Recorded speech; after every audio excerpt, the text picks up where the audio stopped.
دو چیزیں army chief صاحب کے خطاب سے میں چاہتا ہوں کہ آپ اس پہ ذرا ہمارے ویورز کو بھی انلائٹن کریں۔ ایک تو چیز یہ کہ فوج جو ہے وہ سیاست سے بالکل اپارٹ ہے، اس کا حصہ نہیں ہے، نہ بننا چاہتی ہے، اور سیاستدانوں کو بھی جو ہے وہ اس میں یقینی طور پہ فوج کو زبردستی شامل نہیں کرنا چاہیے۔ ایک تو میں چاہتا ہوں اس پہ موجودہ صورتحال جو چل رہی ہے in the recent past and current, اور آنے والے دنوں میں کیا ہو سکتی ہے، اس کے بارے میں آپ اپنا اوپینین شیئر کیجئے، اور ساتھ ہی ساتھ یہ فرمائیے گا کہ جس طرح ابھی فرما رہے ہیں ارشاد صاحب، انہوں نے بھی کہا کہ جس طرح نام تو نہیں لیا لیکن جس طرح عمران خان صاحب کی جو گزشتہ کچھ دنوں کے اندر نیریٹو تھا، بیانیہ تھا، اس نے نقصان پہنچایا ہے فوج کو اور ملک پاکستان کو، ان کے اس پروپیگنڈے نے، یا مطلب انہوں نے نام نہیں لیا لیکن ان کا اشارہ ظاہر ہے جس جانب تھا۔ کیسے دیکھتے ہیں آپ اس اسٹیٹمنٹ، اس بیان کو؟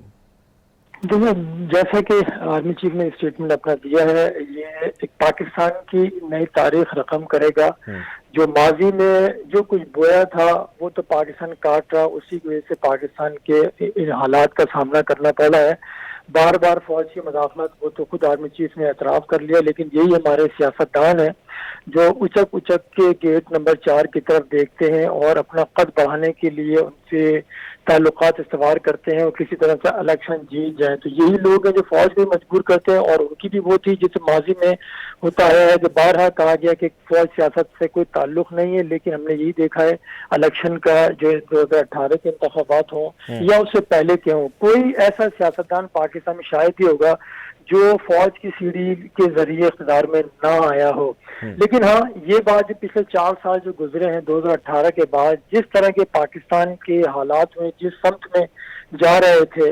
وہ اسی چیز کا تقاضا تھا کہ کوئی نہ کوئی نیا عمرانی معاہدہ ہونا چاہیے پاکستان کی، اس کی ضرورت ہے، کیونکہ جب ہر چیز کی زیادتی نقصان دہ ہوتی ہے، کیونکہ پاکستان میں کی سیاست میں جس طرح سے عمل دخل ہو رہا تھا تو وہ ایک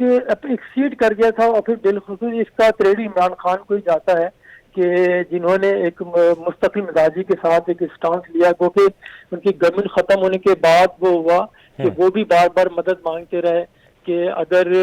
جو ان کے خلاف گورنمنٹ کے خلاف سازش ہو رہی تھی وہ آئینی تھی لیکن اس کو ناکام بنانا چاہیے تھا، وہ بھی اس چیز کا اعتراف تھا۔ پھر سائفر والی چیزیں، پھر دیگر چیزیں جو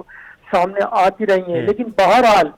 کہیں سے تو کسی چیز کا آغاز ہونا تھا، وہ آج آرمی چیف نے آغاز کر دیا ہے، کیونکہ ہم جتنے گڑے مردے اکھیڑیں گے بات آگے نہیں چلے گی۔ اب ہمیں ایک رائٹ ڈائریکشن کی طرف، یا ہم یوں کہیں کہ ہم ٹریک کے اوپر جس سے ہم چل چکے ہیں، اب اس میں سب سے زیادہ اب جو تعاون درکار ہوگا وہ پولیٹیشین کا ہوگا کہ برملا آرمی چیف نے اعتراف کر لیا سب کے سامنے، لیکن اس کے ساتھ ہی انہوں نے کہا کہ اب سیاستدانوں کو بھی چاہیے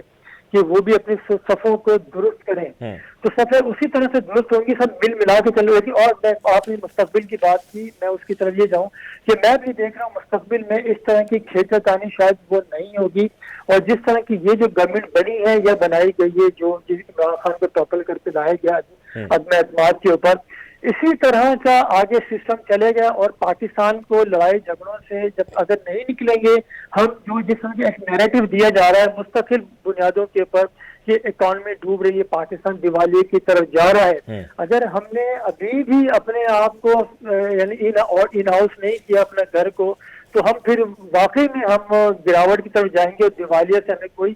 نہیں روک سکے گا، اور یہی اس کو ہمیں ایک مثبت وے میں لینا پڑے گا، ادروائز ہمارے پاس کوئی آپشن بچا نہیں ہمارے پاس، جہاں جس نہج پہ چلے گئے۔ اور ایک اور چیز، یہ پاکستان واحد ملک ہے جس میں اتنا وزیر اعظم کے اوپر کیوریسٹی نہیں ہوتی ہے جتنا آرمی چیف کے اوپر ہوتی ہے۔ دنیا میں شاید کسی ملک میں ایسا نہیں ہوگا کہ کسی کو پتا ہو کہ آرمی چیف کون ہے، ان کا کیا رول ہوتا ہے کیا نہیں ہوتا، ان کا جو رول ہے وہ اپنے ادا کرتے ہیں، لیکن یہ پاکستان ہی ہے۔ جتنے بھی آپ پولیٹیشین کو دیکھ لیں، بالخصوص شیخ رشید کو دیکھ لیں، برملا اظہار کرتے ہیں، چودھری برادران کو دیکھ لیں، سارے لوگ اظہار کرتے ہیں برملا کہ ہاں ہم وہیں سے آئے ہیں۔ تو پھر جب ایسے سیاستدان ہیں تو پھر فوج کو آپ کیا کہیں گے؟ ان کو کچھ نہیں کہا جا سکتا، جب یہ سیڑھی وہ استعمال کریں تو وہ کام بھی لیں گے، لازمی سی بات ہے۔